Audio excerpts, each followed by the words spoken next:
Everyone, আসসালামু আলাইকুম। আশা করছি আপনারা সবাই অনেক অনেক ভালো আছেন। এই যে দেখতেই পাচ্ছেন, একটা সুন্দর মুরগি কিনে নিয়ে আসছি বাজার থেকে।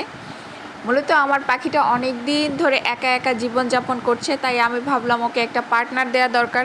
তাই আমি একটা কিং সাইজের মুরগি নিয়ে আসছি। अच्छा ठीक है। অনেক দিন পর একটা জায়ান্ট সাইজ পার্টনার পেয়ে আমার পাখি খুবই এক্সাইটেড, তাই মুরগির পিছে পিছে ঘুরঘুর ঘুরঘুর করছে। একটু পর পর মুরগির আঙুল ধরে কামড়াচ্ছে। ইস, কানটাকে খেয়ে ফেললো। এত চিৎকার করার কি আছে বুঝলাম না। তোমার পছন্দ না হলে ডিরেক্টলি বলবা, আমি নিয়ে যাব ওকে। আশ্চর্য। একেই তো আমার পাখি অনেকক্ষণ যাবৎ ধরে মুরগির আঙুলগুলোকে টানতেছে, আর এখানে মুরগি ক্লান্ত হয়ে বসেই পড়েছিল। যাই হোক, তুমি অনেকক্ষণ আরাম করেছো, এবার তোমাকে হাড়িতে চালান করার সময় চলে এসেছে চান্দু।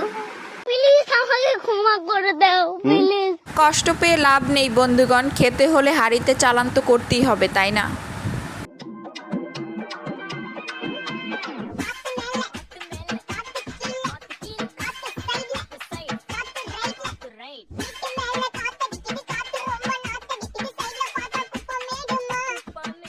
সুন্দরীকে সুন্দর করে ধুয়ে নিয়েছি। এর পেট কাটার আগে আমি চামড়াগুলোকে হালকা একটু ছ্যাঁকা দিয়ে নিব, যাতে ছোট ছোট পশম যদি থেকে যায় সেগুলো যাতে ক্লিন হয়ে যায়, কারণ আমি আজকে এই মুরগিটাকে চামড়া সহ রান্না করব। Nice.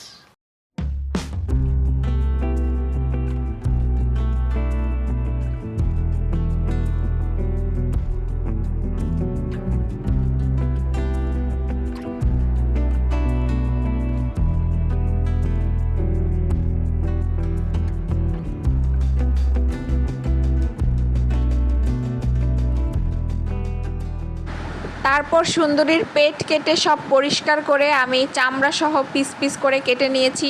ফেসবুকে অনেক দিন ধরে অনেক বেডিদেরকে রান খেতে না পাওয়া নিয়ে অনেক আফসোস করতে দেখি। তাদেরকে আমি বলছি, আপনারা আমার বাসায় এসে রান খেয়ে যাবেন। মুরগির রান নিয়ে আমাদের তেমন কোনো মাথা ব্যথা নেই, খেলেও চলে না খেলেও চলে। এনিওয়েজ বন্ধুগণ, এখানে আমি পেঁয়াজ কুচি, আদা বাটা, রসুন বাটা, হলুদ গুঁড়া, মরিচের গুঁড়া, ধনিয়া গুঁড়া, গরম মশলা সব কিছু দিয়ে এখানে আমি মুরগিটাকে ভালো করে কষিয়ে নিয়েছি।